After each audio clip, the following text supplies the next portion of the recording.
Hey guys! So yeah, today is another day, and of course we got another topic, and of course this topic is new and interesting. So this is sexuality and health, wellness, and of course I am Nurse Kamsia Nora. And if you are a returning subscriber, I love you. And if you're coming for the first time, quickly hit the subscribe button, and you may want to turn on the notification because hey, we take up interesting topics, nothing less but interesting topics. So yeah, today we'll be looking at high libido. Many people are like, I cannot marry someone that have high libido.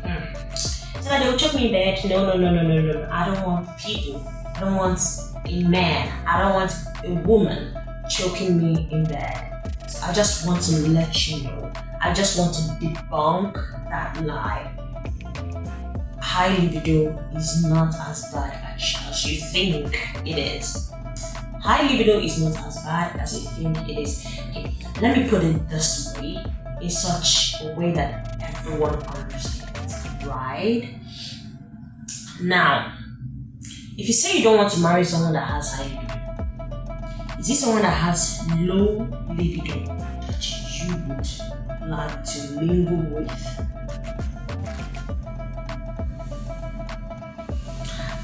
I can't hear you saying yes to that.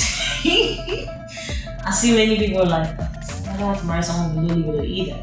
Well, now, I want us to look at what libido is actually. Now, libido is more like sex drive. Sex drive. So let's put it in a layman's language now. So if you wanna put your car at work, you need to put some gear, right? You need to, put your leg here and there. And of course, you need to change the gear to drive or neutral before the car moves, or reverse. And we know that the speed at which you reverse is entirely low to that at which you drive, right?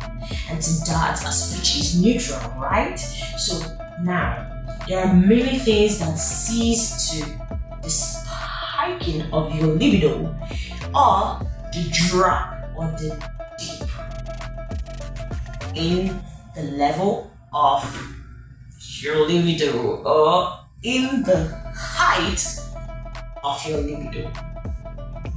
So what am I saying in essence? What I'm saying in essence is there are many things that actually give rise to high libido or low libido. But in either ways, high libido is as healthy as low libido, or as neutral libido. I see some people saying, is there nothing like neutral libido? Well, if that is gonna make you feel alright, well, yeah, there is. But okay, let's be serious. Now, what I'm trying to put up here is there are many things that could actually give rise to your libido, changing from level 1 to level 2 to level 3, and off you go. But I want you to know that so far the libido is not out of your control, I think you're still good. There are some times, which is the ovulation period, where the woman feels high sex drive, like she wants to have sex more, she wants to stay with her partner, she wants to be cuddled, she wants to be in the thing, you get what I'm saying. So those times are when the hormones are actually spiking, and because there are certain hormones released at the ovulation period, and of course during pregnancy, you find out that your wife requests or demands for sex way more than she ever have or had. So at that point in time, you can only but be an understanding partner and just give in for the sake of peace, because you know what? Because you know, it gets to a point where the woman's like, it's because you don't love him, and she gets all emotional. You don't want it to get to that, right? Okay, that's by the way. Now for the men, the time at which their hormones are over the roof is the early hours of the morning. I made a video on morning erection. Ding ding ding. I made a video on morning erection, and I bet you need to see that video, because a man that does not feel that way in the morning is definitely not wrong. So you find out that early in the morning, a man, or every man has their penis strong and standing.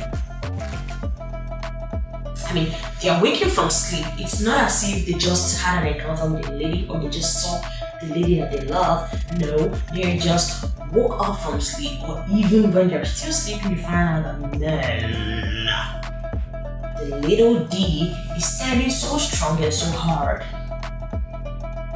And that is as a result of high level of testosterone in the early hours of the morning.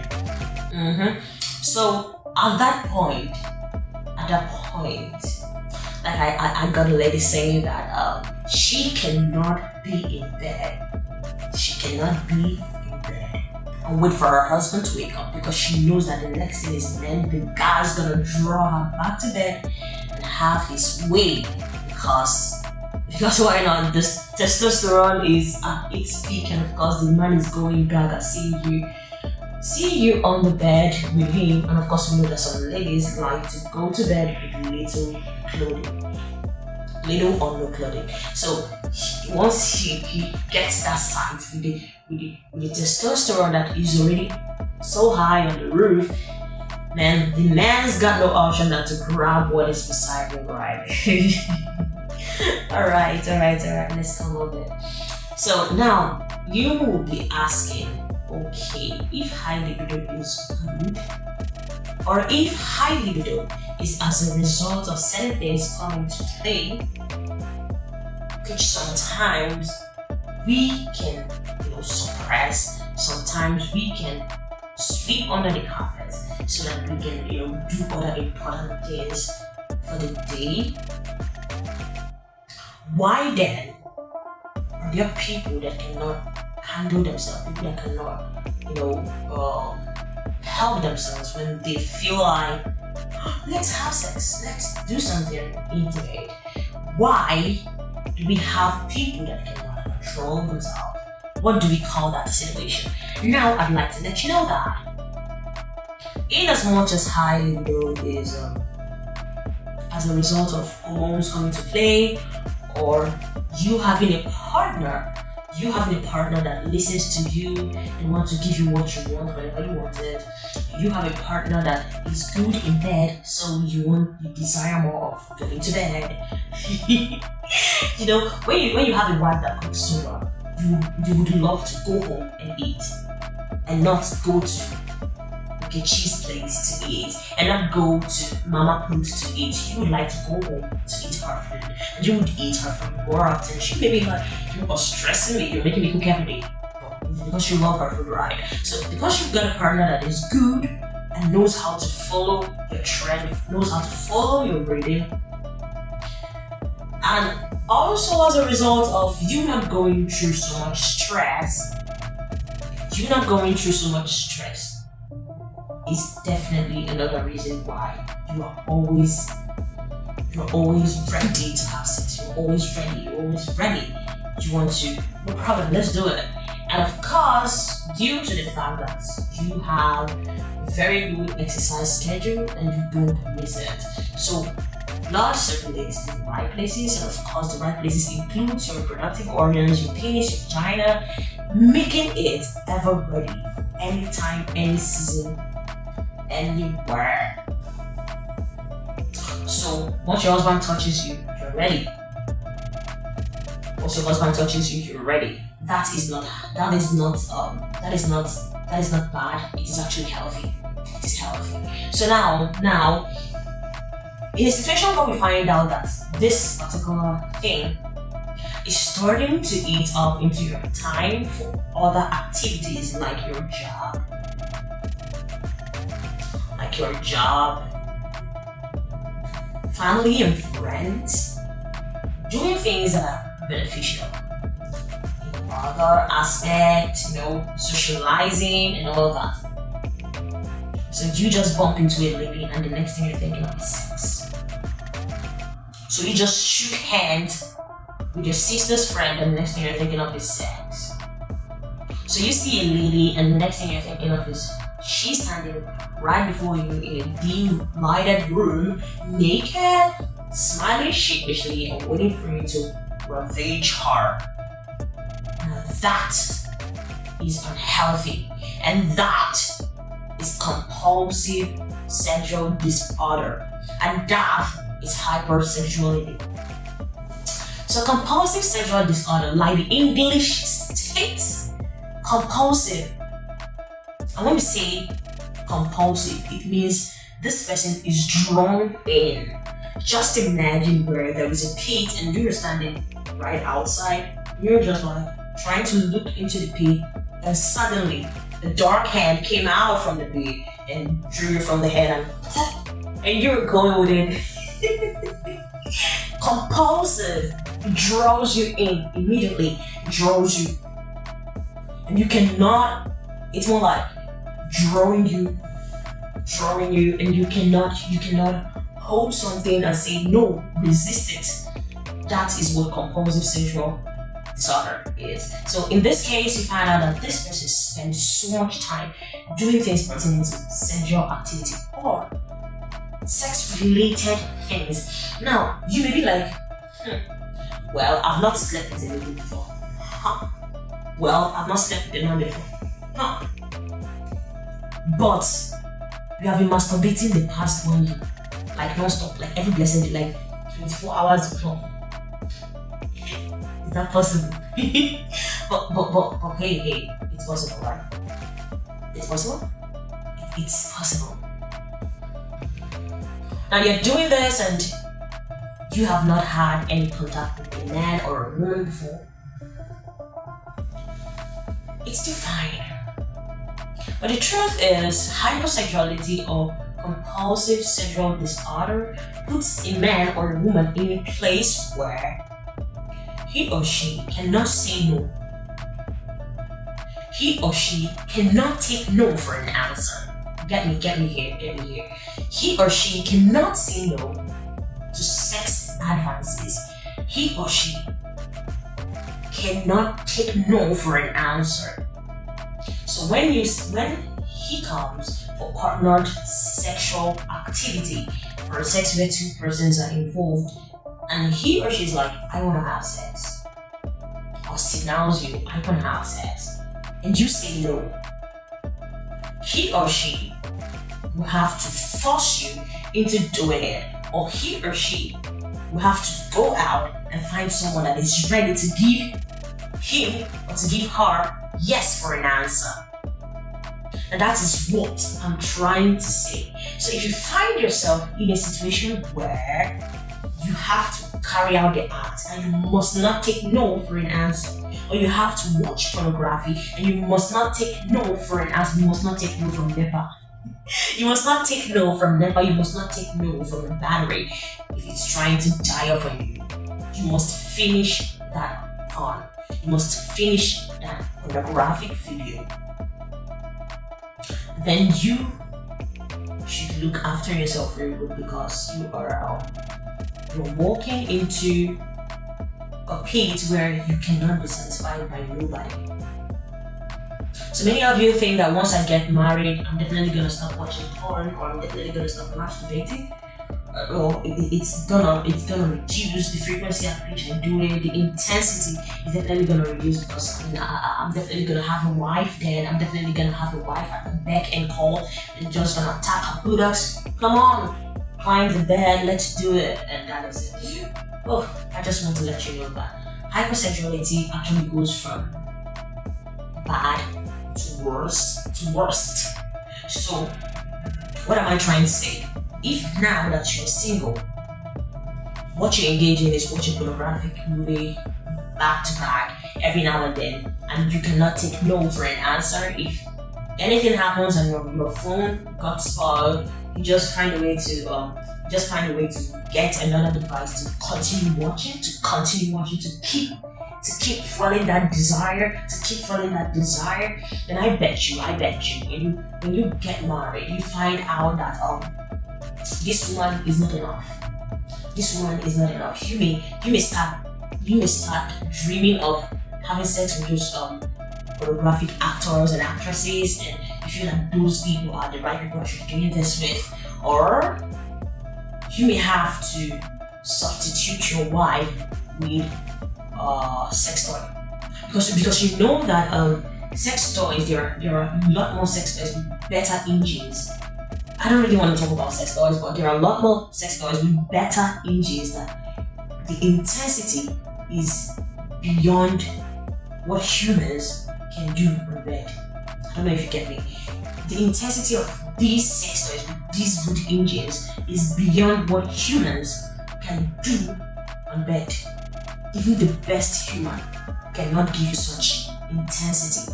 So they have to, they get a wife and they go get that sex toy, because the wife cannot go as far as they want. They want it every day, they want it any hour, they want it any minute and anywhere. And of course, we know that your wife cannot fulfill such righteousness, right? So you're gonna go get a sex toy, and before you know it, your marriage is at the verge of divorce. Your children that are supposed to look up to you, they cannot look up to you no more, because you are acting out of character lately and you cannot get hold of yourself. You see every lady and you want to have sex with every lady, with every man, and you think that there's nothing wrong with it. So this is a call to assess yourself and check yourself. If this is what you are experiencing, sweetheart, it is not high libido. High libido is very healthy. What you are experiencing, if this is it, is compulsive sexual disorder. And I just want you to know that this particular thing I just stated is capable of leading one to their early grave, and is capable of making you abnormal upstairs. Like, it's just a matter of time. But of course, it's gonna happen. It's gonna happen. So for us to put a stop to that, the only way we tackle it is, of course, going for counseling. So I've counseled someone with that, and she came out better. Currently, she is okay and she is fit for the perfect normal life and doing her business, and she's making money right now. She's a boss lady. So what do? We just have to check, is this something that came out due to, because most times it's a matter of psychology, and that's why some people delve into such disorder. They just saw themselves in such disorder, because of maybe a certain trauma or because of mindset.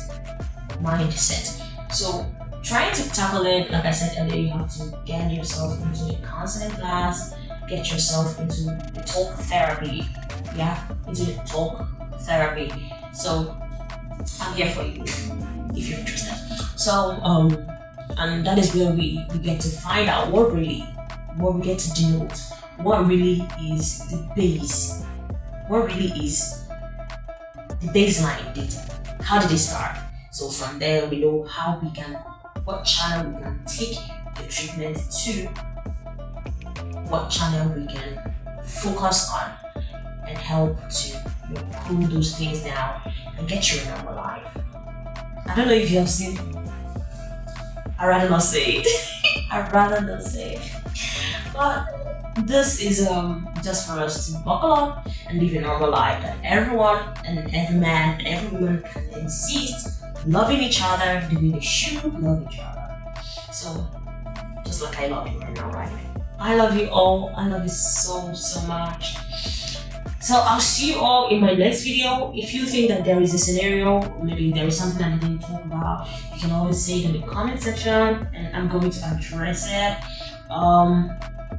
If you think that there is something you would like to share with me, you can get my WhatsApp link, check my profile, get my WhatsApp link and drop it there. I'm always here to answer you, I'm always here to help you, right? I'm always here to help you. So I love you so much, and my utmost desire is that each and every one of us live in a world where, you know, we appear normal and we are normal. We are normal. And of course we live like everyone else should, without problems, without baggages. So I'll see you in my next video.